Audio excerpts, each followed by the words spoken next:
ಗದಗ ಜಿಲ್ಲೆಯ ಲಕ್ಷ್ಮೇಶ್ವರ ಪಟ್ಟಣದಲ್ಲಿ ಸಂಗಮ ಬಾರ್ ಆರಂಭವಾಗ್ತಾ ಇದ್ದು ಮಹಿಳೆಯರು ತೀವ್ರ ವಿರೋಧವನ್ನು ವ್ಯಕ್ತಪಡಿಸಿದ್ದಾರೆ. ಮದ್ಯ ಇಳಿಸುವ ವಾಹನವನ್ನು ತಡೆದು ಆಕ್ರೋಶ ವ್ಯಕ್ತಪಡಿಸಿದ್ದಾರೆ. ಸ್ಥಳಕ್ಕೆ ಆಗಮಿಸಿದ ಅಬಕಾರಿ ಇಲಾಖೆಯ ಅಧಿಕಾರಿ ಕಾರಿಗೆ ಮುತ್ತಿಗೆ ಹಾಕಿ ಸ್ಪಷ್ಟನೆ ನೀಡುವವರೆಗೂ ಬಿಡುವುದಿಲ್ಲ ಅಂತ ಹೇಳಿದ್ದಾರೆ. ಬಳಿಕ ಮೆತ್ತಗಾದ ಅಬಕಾರಿ ಅಧಿಕಾರಿಗಳು ಮದ್ಯಕ್ಕಿನ ಸರ್ಕಾರಿ ಸಾರ್ವಜನಿಕ ಆಸ್ಪತ್ರೆಗೆ ಲೋಕಾಯುಕ್ತ ಎಸ್ಪಿ ಜಾನ್ ಆಂಟನಿ ದಿಢೀರಂತ ಭೇಟಿ ನೀಡಿದ್ರು. ಈ ವೇಳೆ ಆಸ್ಪತ್ರೆಯಲ್ಲಿದ್ದ ಮಹಿಳಾ ರೋಗಿ ನಮಗೆ ಊಟ ಸರಿಯಾಗಿ ಕೊಡ್ತಾ ಇಲ್ಲ ಅಂತ ಅಳಲನ್ನ ತೋಡ್ಕೊಂಡಿದ್ದಾರೆ. ಆಕ್ಸಿಜನ್ ಇಲ್ಲದ ಕಾರಣ ತಾಯಿ ತೀರ್ಕೊಂಡಿದ್ದಾರೆ ಅಂತ ಗಮನಕ್ಕೆ ತಂದ್ರು. ಇನ್ನು ಆಸ್ಪತ್ರೆಯ ಜನರಲ್ ವಾರ್ಡ್ ಪರಿಶೀಲಿಸಿದಾಗ ಎಸಿ ಸರಿಯಾಗಿ ಕೆಲಸ ಮಾಡದೇ ಇರುವುದು, ಆಕ್ಸಿಜನ್ ಕನೆಕ್ಷನ್ ಕೊಡದೇ ಇರುವುದು ಕಂಡು ಬಂದಿದ್ದು ಒಳ್ಳೆಯ ರೀತಿ ಚಿಕಿತ್ಸೆ ನೀಡುವಂತೆ ಖಡಕ್ ಆಗಿ ಎಚ್ಚರಿಕೆಯನ್ನು ಕೊಟ್ಟಿದ್ದಾರೆ. ರಾಜ್ಯದೆಲ್ಲೆಡೆ ಶಕ್ತಿ ಯೋಜನೆ ಜಾರಿಯಾಗಿ ವರ್ಷ ಕಳೆದಿದೆ. ಇದರಿಂದ ಮಹಿಳೆಯರಿಗೆ ಹೆಲ್ಪ್ ಆಗಿದ್ರೆ ವಿದ್ಯಾರ್ಥಿಗಳಿಗೆ ತೊಂದರೆಯಾಗ್ತಾ ಇದೆ. ಗದಗ ಲಕ್ಕುಂಡಿ ಮಾರ್ಗವಾಗಿ ಓಡಾಡೋ ಕುಕನೂರು ಬಸ್ನ ಫುಟ್ ಬೋರ್ಡ್ ಮೇಲೆ ವಿದ್ಯಾರ್ಥಿಗಳು ಪ್ರಯಾಣಿಸೋ ಪರಿಸ್ಥಿತಿ ಬಂದಿದೆ. ಜೀವ ಲೆಕ್ಕಿಸದೆ ವಿದ್ಯಾರ್ಥಿಗಳು ಬಸ್ ಫುಟ್ ಬೋರ್ಡ್ ಮೇಲೆ ನಿಂತು ಪ್ರಯಾಣವನ್ನು ಮಾಡ್ತಾ ಇದ್ದಾರೆ. ಹೆಚ್ಚುವರಿ ಬಸ್ ವ್ಯವಸ್ಥೆ ಕಲ್ಪಿಸಬೇಕು ಅಂತ ಹೇಳಿ ಒತ್ತಾಯಿಸ್ತಾ ಇದ್ದಾರೆ ವಿದ್ಯಾರ್ಥಿಗಳು.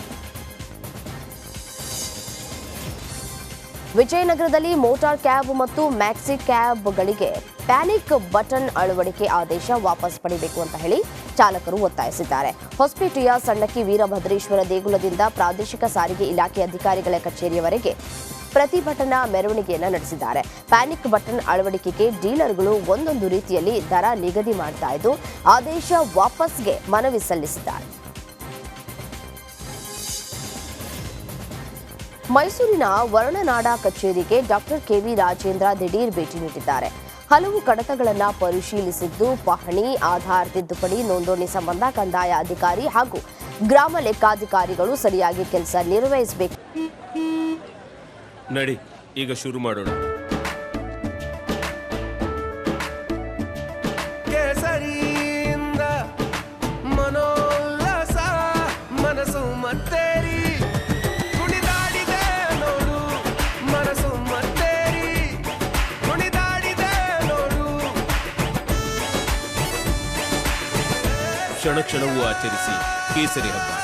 ವಿಮಲ್ ಬಾಯಲ್ಲಿ ಹೇಳಿ ಕೇಸರಿ ಅಂತ ಹೇಳಿ ಸೂಚನೆ ನೀಡಿದ್ದಾರೆ. ಈ ವೇಳೆ ಕರ್ನಾಟಕ ಒನ್ ಕೇಂದ್ರಕ್ಕೂ ಭೇಟಿ ನೀಡಿ ಸಾರ್ವಜನಿಕರಿಗೆ ಯಾವುದೇ ತೊಂದರೆ ಆಗದಂತೆ ಕಾರ್ಯನಿರ್ವಹಿಸಲು ಸೂಚಿಸಿದ್ದಾರೆ.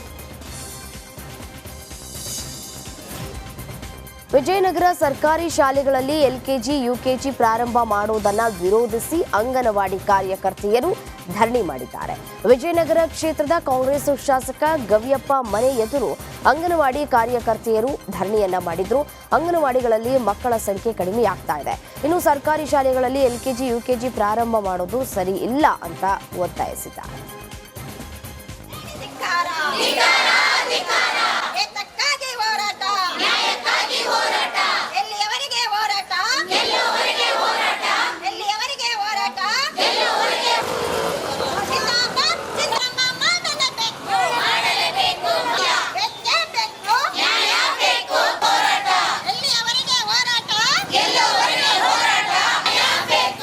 ಉಡುಪಿಯ ಪೇಜಾವರ ಶ್ರೀಗಳು ಮಂತ್ರಾಲಯಕ್ಕೆ ಭೇಟಿಯನ್ನು ನೀಡಿದರು. ಮಂತ್ರಾಲಯಕ್ಕೆ ಬಂದ ಶ್ರೀಗಳಿಗೆ ಮಠದ ಪ್ರವೇಶ ದ್ವಾರದಲ್ಲಿ ಸನ್ಮಾನಿಸಿ ಅದ್ಧೂರಿಯಾಗಿ ಸ್ವಾಗತಿಸಲಾಯಿತು. ಬಳಿಕ ಮೂಲ ಬೃಂದಾವನಕ್ಕೆ ಪೇಜಾವರ ಶ್ರೀಗಳು ವಿಶೇಷ ಪೂಜೆಯನ್ನು ಸಲ್ಲಿಕೆ ಮಾಡಿದ್ದು ಪರಾಂಗಣದಲ್ಲಿ ಪ್ರದಕ್ಷಿಣೆ ಹಾಕಿದರು.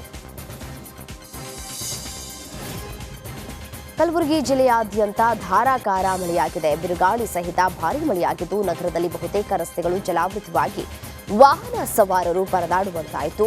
ಇನ್ನು ತಗ್ಗು ಪ್ರದೇಶದ ಮನೆಗಳಿಗೆ ನೀರು ನುಗ್ಗುವ ಆತಂಕ ಸೃಷ್ಟಿಯಾಯಿತು.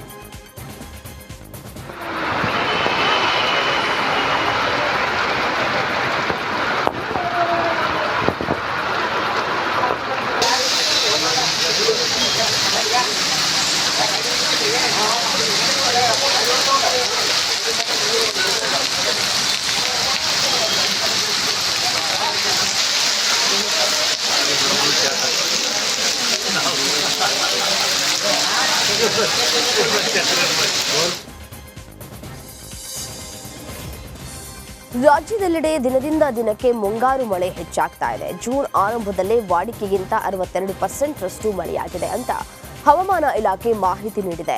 ಜೂನ್ ಮೊದಲ 2 ವಾರದಲ್ಲಿ ರಾಜ್ಯದಲ್ಲಿ 113 ಮಿಲಿಮೀಟರ್ನಷ್ಟು ದಾಖಲೆಯ ಮಳೆಯಾಗಿದೆ.